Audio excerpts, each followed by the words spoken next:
all of that white dog at distillation proof, somewhere around 135, 136 proof, up to about 140. I don't want any of the distillate coming off the stills above 140. For me, for my palate, it gets a little too medicinal and it dries it out a little bit. So you start to lose that sweetness of the corn. So about 135, 136, perfect proof for us for our mash bill coming off the stills. But all that white dog makes it into our barreling room. And the first thing that happens there is we add a little harvested treated rainwater to it and lower it down to our barreling proof. I fill barrels at a range of different proofs. Right now we're filling 15-gallon barrels at 124 proof. So we just add some of that rainwater to that raw distillate to the white dog, lower it down to 124 proof, then fill these brand new white American oak barrels that are charred on the inside. Those barrels go out to our barns and age, and I got the tough job of picking every one of them, and I do it all by taste. So the workhorse of Garrison Brothers is our small batch bourbon. It's a 94 proof wheated bourbon. And the way that I make my small batch is I like to pick around 50 to 55 barrels almost every Monday, dump and marry those barrels together, add some rainwater to that aged bourbon, and lower it down to 94 proof. When I'm out there tasting barrels to support small batch, I come across unique barrels, have one characteristic that really overpowers everything else. Just not in the wheelhouse to support small batch, those become single barrel, the liquid from just one barrel. We had talked about it earlier. There's a several-year waiting list to be on the single barrel program. Honeydew, I find a lot of barrels in our inventory that have this natural honey wildflower note on the front of my palate, and I wanted to highlight that. I wanted to share that with all Texans. So my Honeydew is an 80 proof infused bourbon, and we use Texas Burleson's wildflower honey. And we're not trying to trick anybody. We make it very clear. We got bees on it, yellow, and then right here it says straight bourbon whiskey infused with honey.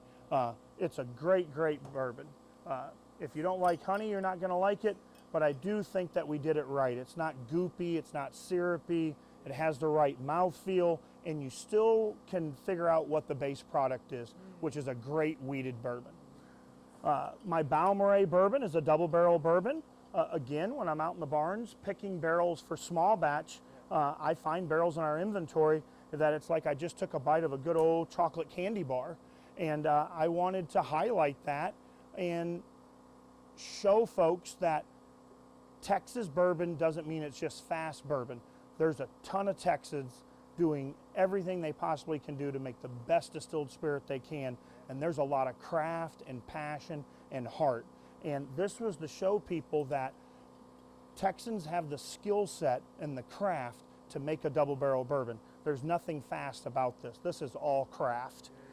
This is, you know, very, very proud to show the world that, hey, we can do more than make bourbon fast here in Texas.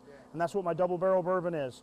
We pull it out of that first barrel somewhere between 4 and 5 years, put it into a second barrel, monitor that second barrel to ensure it doesn't end up being like a soggy toothpick, just this wood bomb. And somewhere between 12 and 18 months in that second barrel, the candy bar is still there, the second barrel's showing up.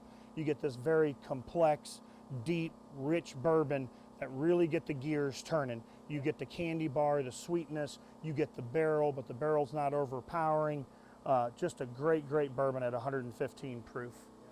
My Cowboy Bourbon, when I'm out there tasting barrels to support small batch, I come across barrels that I call my piggy banks. The barrels are almost completely empty, just a couple gallons left. I don't know about y'all, but when I was a little kid, I wanted everything, and my parents had to say no more than they could say yes.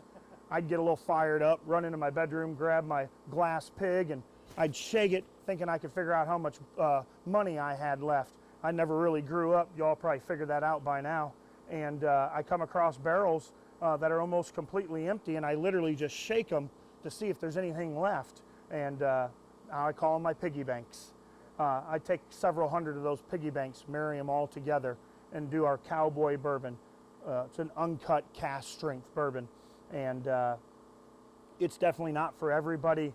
But if you've ever licked a Kool-Aid packet, you know exactly what I mean. You may love this bourbon. Very, very intense, but not for everybody. Yeah. And we've talked a couple of times about my Laguna Madre. Just this beautiful, beautiful 4-year-old. We finish another 4 years in new French oak, bottled up at 101 proof. And Laguna Madre does a ton of charity work for us. Yeah, I heard about that. So That's pretty cool. that's the GB lineup. We have new stuff coming out, but I got to give you a reason to come back, Hank. So.